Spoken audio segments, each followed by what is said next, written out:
So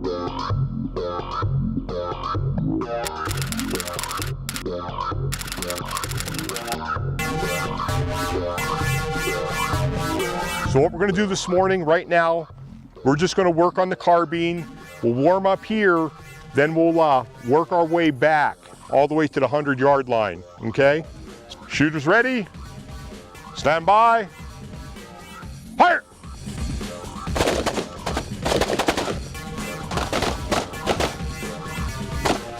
In this week's episode of American Rifleman TV, you're going to get to know some of the toughest men you'll ever meet. Joined together through an organization called Rogue Corps, these guys have the heart, soul, and mindset of true warriors. But now they're fighting a different type of battle. All are combat wounded, many are amputees, most are learning to master prosthetics, some of them 2 or 3. They come to places like Gunsight, where we are this week, to keep their skills sharp, to push their limits, and to fight on. With that mindset, they are able to conquer what seem to be almost insurmountable obstacles. For them, failure is still not an option. Our mission with Rogue Corps is essentially therapeutic adventure. That's what it comes down to. So originally, Rogue Corps started as just kind of an off-the-books fishing program. When I was transferred down to the Wounded Warrior Battalion, I was going through a couple of various rehabilitation programs, and I met other guys who were going through the same thing, that were combat wounded, and there are some great programs that recreational therapy offered, but not everyone's able to connect with the mainstream programs. A big emphasis for this particular event, the shooting package here with Gunsight, the Carbine 123 course, is that a lot of the veterans that are severely injured, more so than a lot of the guys that are lightly injured, but a severe injury, I think we're dealing with a lot of medical professionals and people that really, their best attempts to treat you and get you where you need to be can sometimes also make the guys feel a little less empowered. Maybe you should take it easy, maybe you should be more careful, maybe you should tiptoe, And so there is an emphasis to remind these guys that they are still dangerous. They're not the prey. They're not going to go down the street and be identified as the prey. They can still be the defensible individual that they used to be, and they can still carry themselves as such. Drill from here is going to be 2 rounds to the body, 2 rounds to the body, 2 rounds, center mass. When we start timing it, it's going to be 2.5 seconds. Stand by. Fire!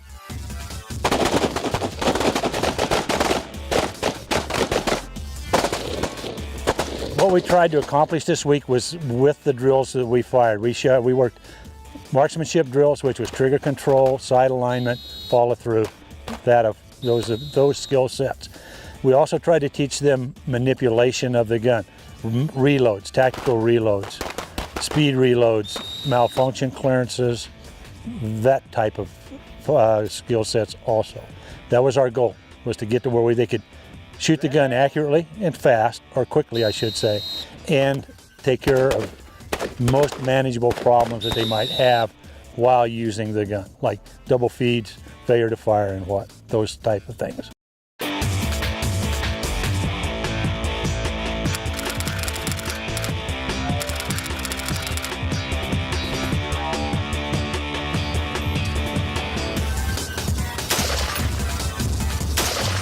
They have a good time, and it's therapeutic, just to get out and just enjoy yourself. I mean, it's invaluable, and a lot of the time we pass it up and don't realize how important it is, but to get a chance to come out and wind down and lose a lot of that stress has a lot of value in it.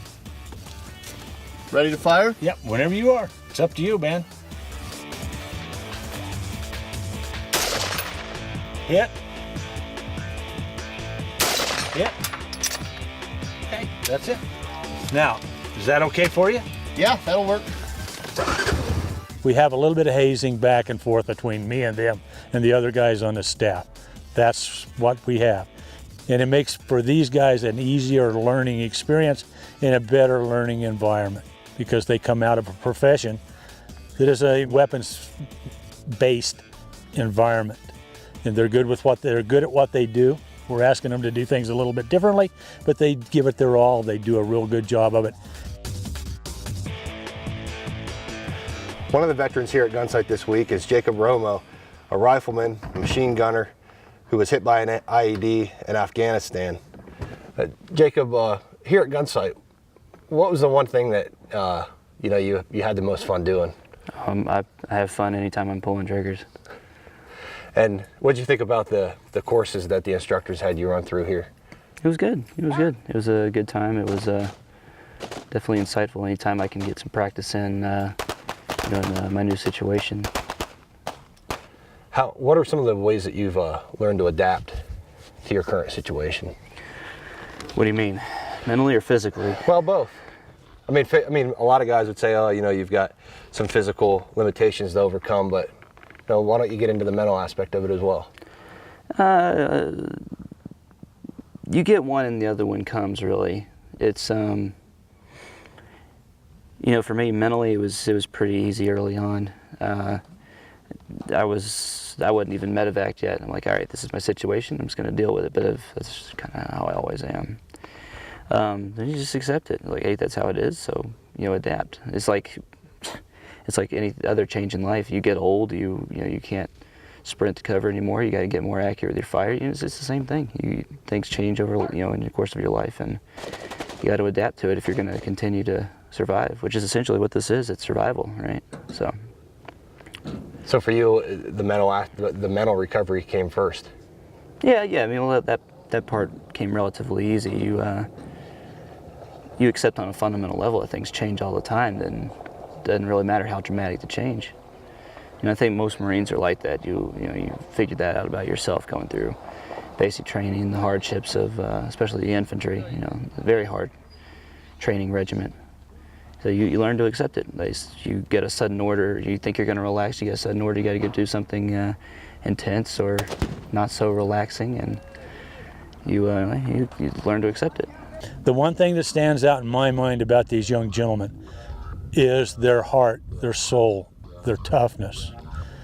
They've all received terrible injuries, but still they have a very good attitude.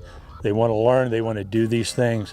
And it amazes me what we've put them through this week has been very trying physically for some of these guys.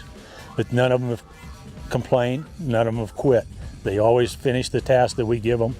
And it's just, to me, it's amazing to watch these guys work. We got a mix. We got, Elliot was on SEAL Team 5. He was on SEAL Team 10. A few of us are EOD techs, some Marine Corps Scout snipers. So typically a little bit more of a higher end of shooter. So a lot of it is refresher, but doing it after being combat modified. Right. So combat modified. Yeah, exactly. So well, how much do you have to relearn, or what things do you have to deal with? Balance. A lot of people have a couple different things like this that they got to relearn. For me personally, it's you have both sides of the weapon that need to be manipulated, so I have to kind of relearn. You want to get that muscle memory back, and you have the old muscle memory from when you ran thousands of drills in the past, and you automatically go for that. So you have to unteach that, and while there's really easy techniques for a new way to do it, you have to reteach yourself that and not keep going back to the old stuff.